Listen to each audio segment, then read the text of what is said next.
objects, fixing things. This is what men enjoy doing. Have you ever noticed if a guy's out in his driveway working on something with tools, how all the other men in the neighborhood are magnetically drawn to this activity?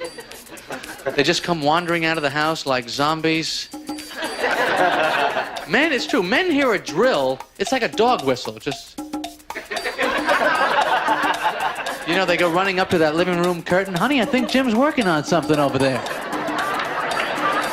So they run over to the guy. Now, they don't actually help the guy. No, they just want to hang around the area where work is being done. That's what men want to do. We want to watch the guy. We want to talk to him. We want to ask him dumb questions, you know. What are you using, a Phillips head? You know, we feel involved. That's why when they have construction sites, they have to have those wood panel fences around it. That's just to keep the men out. They cut those little holes for us so we can see what the hell is going on. But if they don't cut those holes, we are climbing those fences. Right over there. What are you using, the steel girders down here? Yeah, that'll hold. So they're showing me on television the detergents for getting out bloodstains. Is this a violent image to anybody? Bloodstains? I mean, come on, you got a t-shirt with bloodstains all over it. Maybe laundry isn't your biggest problem right now. You gotta get the harpoon out of your chest first. I'm not a foodie. I don't... Oh, this is too rare. Oh, it's too salty. Just eat it and shut up. I'll eat anywhere, whatever they're having. I've eaten rolls off of room service trays in hotel hallways. I have. That's not a joke. This is my life. I don't know. Somebody left it. What is it? Why would somebody poison a roll and leave it in the hallway? Some comic coming down at 2 o'clock in the morning. Why would they do that? Women need to like the job of the guy they're with. If they don't like the job, they don't like the guy. Men know this, which is why we make up the phony, bogus names for the jobs that we have. Well, right now, I'm the regional management supervisor. I'm in development, research, consulting. Men, on the other hand, if they are physically attracted to a woman, are not that concerned with her job, are we? Men don't really care. Men will just go, really, slaughterhouse? Is that where you work? That sounds interesting. So what do you got, a big cleaver there? You just lopping their heads off? That sounds great. Listen, why don't you shower up and we'll get some burgers and catch a movie. Pilot always comes on with his little announcements. I'm going over this, I'm going over that. I'm taking a left, I'm bringing it up, I'm taking it down. I'm going right, I'm going this way, I'm going that way. And we're back there. Yeah, that's all fine. Just do whatever the hell you gotta do. I don't know what the hell is going on. Do I bother him? Do I go knocking on the cockpit door? I'm having the peanuts now. Just thought you might like to know what we're doing. I was thinking about the wig historically. I guess the Revolutionary War was the last war fought in wigs, and it seems like that must have been hard. You know, they're going into battle, you think, well, do I have my bullets? Do I have my bobby pins? You know, you gotta make sure you have everything. A lot more to worry about. What if I get killed? Is my wig on straight? I don't know when the whole wig thing came into style for men, but I know when it went out. When the mirror was invented. No guy is looking in a mirror, powdering a thatch of horsehair on his head, going, all right, let's go rap to the lady. Old people in Florida, they drive slow and they sit low. Right? That is their motto. The state flag of Florida should be like a steering wheel with a hat and 2 knuckles on it.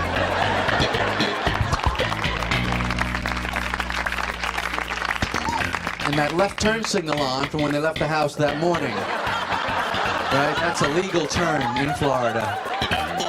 It's known as an eventual left. And old people get to a certain age where when they back out of the driveway, they don't look. You know what I mean? They just feel like, well, I'm old and I'm coming back. I survived. Let's see if you can. I always feel bad for the silver medal winner in the Olympics. I mean, how do you live with that the rest of your life? People are going to keep asking you, how much did you lose by? I don't even know. It was like, no. Like, no. It was like, no. That was it. That was it. I trained, I worked out, I exercised, I did everything. I was doing push-ups, sit-ups. I never did anything but exercise and work out for 20 years. I flew halfway around the world. Think I got to go to That was, it was a photo finish. Silver, gold. If I had a pimple, I would have won. See, to me, you go in the health club, you see all these people, and they're working out, and they're training, and they're getting in shape. But the strange thing is, nobody's really getting in shape for anything. The only reason that you're getting in shape is that so you can get through the workout. So we're working out so that we'll be in shape for when we have to do our exercise. You know, you throw a rock into a crowd, that's considered terrorism. But if you have a nice follow-through, you know, that's golf. I'm always impressed, actually, with the golf cameraman whose job it is to follow the golf ball when it's in the sky. You know what I mean? It's a little white ball. It's doing 100 miles an hour on a white background. I got it. I lost it. I got it. I lost it. I got it. I lost it. Why bother? Aim the camera at the sky, aim it at the ground, take a ball out of your pocket, throw it down. Who's going to know where the hell it came from? But if any invention marks the decline of human civilization, I think it would have to be the snooze alarm. The snooze alarm is based on the idea that when the alarm goes off, you are not getting up. You're not even awake, you're already a failure. They should sell the snooze alarm with an unemployment application and a bottle of tequila. Just make it a complete, pathetic loser kit. Car names are so stupid, aren't they? No baron has ever owned a LeBaron. You know, or the Ford LTD. LTD, limited. It's a limited edition. What do they make, 50 million of those? Yes, it's limited to the number we can sell. Or when they try and mangle a positive word into a car name. You know how they'll do that? The Integra. Oh, integrity? No, Integra. The Supra. Or the Impreza. Yeah? Well, I hope it's not a Lemona. Or you'll be hearing from my lawyer. The worst part about a car breaking down is when you're out on the road, you're a guy, because now you have to get out and pretend like you know what you're doing. You gotta get, all right, honey. I'm gonna go check it out. Walk around the front, open up the hood. That's good, because it obscures her view. That's the main reason you want to do that. You're looking in there, you know, you're hoping you're going to see something in there. So simple, so obvious, so incredibly easy to fix, even you can handle it. Like a giant on-off switch turned off. Parking lots now, they have this compact car-only spots. Isn't that discrimination against the size of your car? If I want my ass hanging out of the back of my parking spot, that's my business. There are people out there with real asses hanging out of their pants. Nobody's stopping them. Nobody goes, hey, hold it, sir. Those are compact jeans. You can't pull that in there. You ever see those tribal hunters where they wear the fur and then they have the other animal's head on top of their head? You know, I'm sure there's a moose looking at that going, yeah, that looks real good. Yeah, I'm going to turn my back on this goofball with the extra head because there's nothing fishy going on there. I'll just keep drinking from the stream. I've seen a lot of two-headed tigers with knees. Extreme sports, bungee jumping. To me, bungee jumping is a sport. So is being a crash test dummy. Just leaning does not make it a sport. It's like a Wile E. Coyote idea, isn't it? The thing I wonder about in skydiving is why do they even bother with the helmets? Can you almost make it? Well, you might as well just wear a party hat. What's the difference? When you jump out of a plane 20,000 feet in the air, the chute doesn't open. I got news for you. The helmet is now wearing you for protection. Later on, the helmet's talking to the other helmets going, boy, it's a good thing he was there or I would have hit the ground directly. We're a little too into sports in this country. I think we got to throttle back. You know what I mean? People come home from these games. We won! We won! No, they won. You watched. Doctor is supposed to be such a prestigious occupation, but it's really like one of the only jobs where you have to have your diploma right up there on the wall. It makes him seem so insecure, doesn't it? I really am a doctor, you know. You think I'm not? Just check it out. I mean, I don't know why they need these little bits of psychological leverage over us all the time. Go in that little room, take your pants off, wait 15 minutes, and I'll give you my penny. I mean, after that, anybody that comes in with pants on seems like they know what they're talking about. And any difference of opinion, pants always beats no pants. Now, every time somebody recommends a doctor, always the best. Always, is he good? Oh, he's the best. This guy's the best. They can't all be the best. There can't be this many bests. Someone's graduating at the bottom of these classes. Where are these doctors? Is somewhere someone saying to their friend, you should see my doctor. He's the worst. Oh, yeah, he's the worst. He's the absolute worst there is. whatever you've got, it'll be worse after you see him. Yeah, he's a butcher. The man's a butcher. And then there's always that, make sure that you tell him that, you know me. Why? What's the difference? He's a doctor. What is he? Oh, you know Bob. Oh, okay, I'll give you the real medicine. Yeah, everybody else, I'm giving Tic Tacs. You give me an explanation as to why the pharmacist has to be 2.5 feet up above everybody else. What the hell is he doing? He can't be down there on the floor with you and me. Brain surgeons, airline pilots, nuclear physicists, we're all on the same level. Oh no, he's got to be 2.5 feet up. Look out, everybody, I'm working with pills. Spread out, give me some room. The only hard part of his whole job that I could see is typing everything onto that little tiny label. It has to try and get all the words on there, keep the paper and the little piece of paper in the roller of the typewriter. Oh no, he's got to be 2.5 feet up. Yeah, I'd like to get this prescription. All right, you wait down there. Only I'm allowed up here. If there's a serial killer loose in your neighborhood, it seems like the safest thing is to be the neighbor. They never kill the neighbor. The neighbor always survives to do the interview afterwards, right? He was kind of quiet. I love these neighbors. They're never disturbed by the sounds of murdering, just stereo.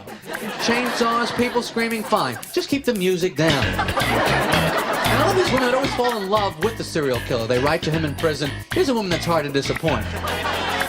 I guess she's only upset when she finds out he stopped killing people, and she goes, sometimes I feel like I don't even know who you are anymore. There's no way that moving in with your parents is a sign that your life is right on track. There's no way that you could fake this even. Yeah, things are going great. I met a terrific girl. I got a great job making a lot of money. And if everything goes according to plan, I'm going to be moving back in with my parents soon. It's like getting busted on a parole violation and thrown back into the slammer. In the opinion of the board, you'd need further rehabilitation, I'm afraid. How about that seedless watermelon? What an invention. Scientists are working on this. I mean, other scientists devote their lives to fighting cancer, AIDS, heart disease. These guys go, no, I'm focusing on melon. Oh, sure, thousands of people are dying needlessly, but that's got to stop. You ever try and pick a wet one up off the floor? It's almost impossible. I'm devoting my life to that. So I guess if they can get rid of the seeds, the rind is going next. What do we need that for? Get rid of the rind. They're not going to stop until they're making in the ground, ready-to-eat fruit cups, growing right out of the ground. So I went to a fashion show. First of all, the whole concept of modeling is counterproductive to the fashion industry. Because when these women are around, who's looking at clothes? I didn't notice any of the clothes. We're all applauding. Yeah, what are we applauding? We're applauding. There's great-looking women here. Yeah, this is great. We're applauding. I'm glad I'm here in this room with all these great-looking women. Anybody can design a shirt. It takes talent to get all these girls in one spot. That's talent. What is this goofy walk that the models do? You know this walk that they do down the runway? This like they have to go somewhere. They're walking like they're really on the way somewhere. And then they get to the end and it's like, well, I guess I'll just go back. When I was a kid, my favorite ride was the bumper car ride. Remember that ride? Going around in a circle. There was always one kid on the bumper cars that could not do it. Do you remember this kid? As soon as the ride gets started, he'd be like stuck in a pack of empty cars. Just... Excuse me, it won't go. Come on. It's almost over. He always ends up with the attendant hanging off that big pole, helping him steer it, Stop crying. I tell you, I never really understood the importance of the conductor. I mean, between you and me, what the hell is this guy doing? I mean, do you really need somebody waving a stick in your face to play the violin? Does that really help you out? I can see how we need him at the beginning, okay? Tap, tap, tap. Start, okay? I can see how you need that. But once we're going, okay? Once it's all happening, what do we need him for then? I don't see the cellist looking up go, I'm confused. I don't know what to do. I don't know what to do. And the conductor go, do this, like this. Oh, okay, thank you very much. How about the doggy bag on a date? That's a good move for a guy, huh? Let me tell you something, if you're a guy, you ask for the doggy bag on a date, you might as well have them just wrap up your genitals, too. You're not going to be needing those for a while, either.